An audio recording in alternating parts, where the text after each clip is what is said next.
Catherine Ricbuch de la chaîne Pégase Shiatsu, bonjour. Aujourd'hui, je vais vous parler d'un fruit ou d'un condiment, c'est plutôt utilisé d'un condiment, le kombava, que j'ai trouvé tout à fait par hasard en demandant à une marchande de légumes si elle n'avait pas de la citronnelle. Elle m'a dit que la citronnelle, non, ça tient pas. Pas tout à fait d'accord avec elle, mais enfin bon. Et elle me dit, mais voilà, j'ai du kombava. Alors, ça peut vous paraître cher, mais comme vous avez besoin du 10e du fruit, du tout petit fruit à râper dans un bouillon, c'est ce qui... je cherchais de la citronnelle pour une soupe thaï.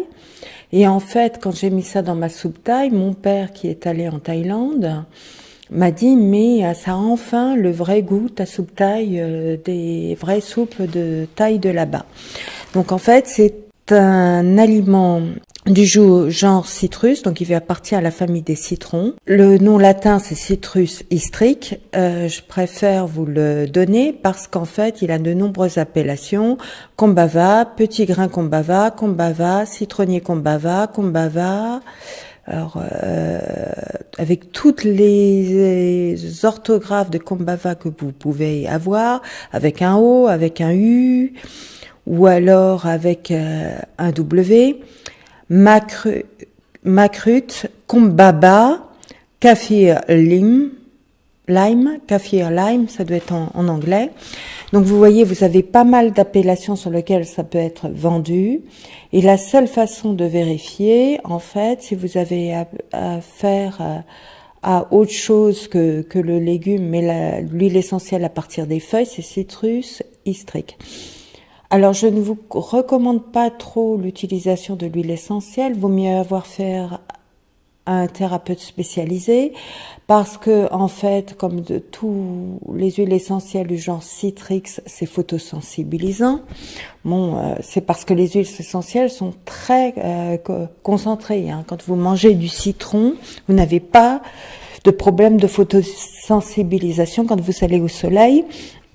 Et l'huile essentielle est marquée comme étant que moyennement supportée par en étant avalée oralement. Donc il faut faire attention. Donc il vaut mieux pour la forme huile essentielle faire appel à un thérapeute. Je n'ai pas trouvé, alors que c'est un aliment très courant visiblement dans les soupes asiatiques, saveurs et nature de diététique chinoise. Pour moi, comme il n'y a que très peu d'eau, ça doit être plutôt de nature tiède et de saveurs acides, comme ça appartient au genre citrux, mais c'est très fort. Alors peut-être avec une connotation de saveur pimentée, j'en sais rien. En tout cas, ça doit être saveur acide très forte, au moins ça, quelque chose comme ça. S'il y a quelqu'un qui a plus de données, qui n'hésite pas à me contacter pour me les donner, parce que ça m'intéresserait beaucoup. Donc, logiquement, on va retrouver effectivement un antiviral, un anti-inflammatoire remarquable. Il paraît que c'est un bon anti-rhumatismant, que ça permet aussi de décongestionner le foie, un insecticide répulsif, parce que il contient des molécules, je pense que c'est les mêmes que la citronnelle, j'ai pas vérifié, mais ça doit être quelque chose comme ça. Et c'est aussi quelque chose qui peut être utilisé en cas de dépression. C'est l'angoisse, l'anxiété, la déprime latente, la nervosité et les problèmes de sommeil peuvent être réglés par le kombava. Alors moi, je vous conseille pas de le prendre sous forme d'huile essentielle, mais peut-être que l'hiver, vous le râpez dans du bouillon, agrémenté de quelque chose de saveur piquante pour limiter la saveur acide qui retient un peu l'eau. Et dans les soupes thaï, vous allez trouver des recettes où on l'ajoute avec du piment et du gingembre. Donc avec un peu de piment et de gingembre à votre goût, hein, pas trop fort, parce que moi je connais quelqu'un que j'ai soigné de sinusite. Pourquoi? Parce qu'il adorait manger pimenté.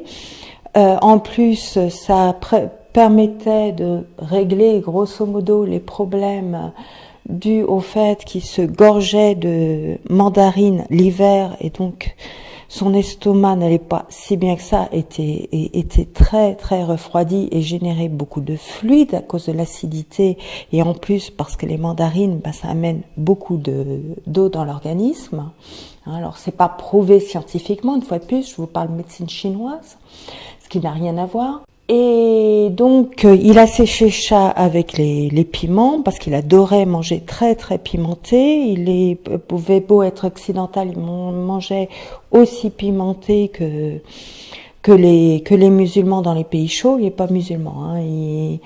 Mais voilà, il a été dans ces pays-là.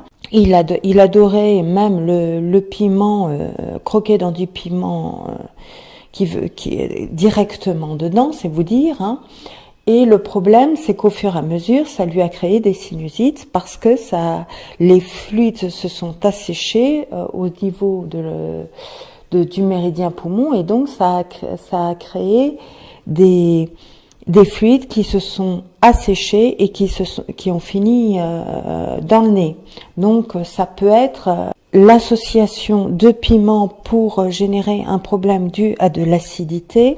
Donc si vous avez des problèmes d'acidité récurrente, que vous mangez beaucoup acide et pimenté, ça peut vous arriver, surtout si vous avez une sinusite, vous pouvez penser que vous avez un peu ce genre de problème. Et donc en lui faisant manger des pâtes à chaque fois qu'il avait des remontées acides, en petit à petit travaillant sur les huiles essentielles, inhalation pour la grippe, genre titruy, ravinsara et eucalyptus radié. Attention, eucalyptus radiata, eucalyptus radié et pas l'autre. L'autre, on ne le prend surtout pas en diffusion. C'est dangereux pour le système nerveux. Eh bien, petit à petit, on a réglé ces problèmes de sinusite. Et donc, vous voyez que ce n'est pas simple. Donc, ça doit être un légume qui est très intéressant si vous voulez faire de la vraie cuisine asiatique, avoir le vrai goût, parce que c'est ce qu'ils mettent dans les bouillons et puis dans les soupes.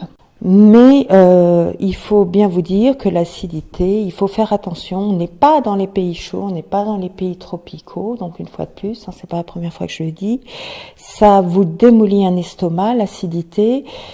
Et puis comme ça génère de l'eau et du froid, ça provoque ce pourquoi vous les avalez si vous en mangez de façon excessive. Un petit peu, ça aide pour la grippe, le rhume, mais beaucoup, ça ne va pas du tout.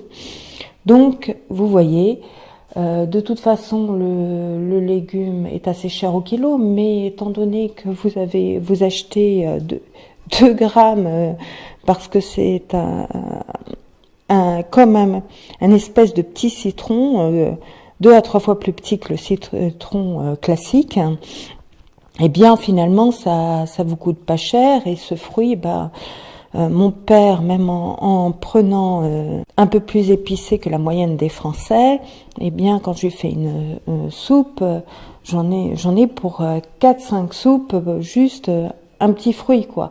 Alors que peut-être qu'un Français moyen, il va peut-être utiliser ça en 10-15 fois pour 10-15 soupes pour 2 personnes avant de finir le fruit, parce qu'il mangera de l'alimentation moins forte, moins épicée. Je vous remercie de m'avoir écouté.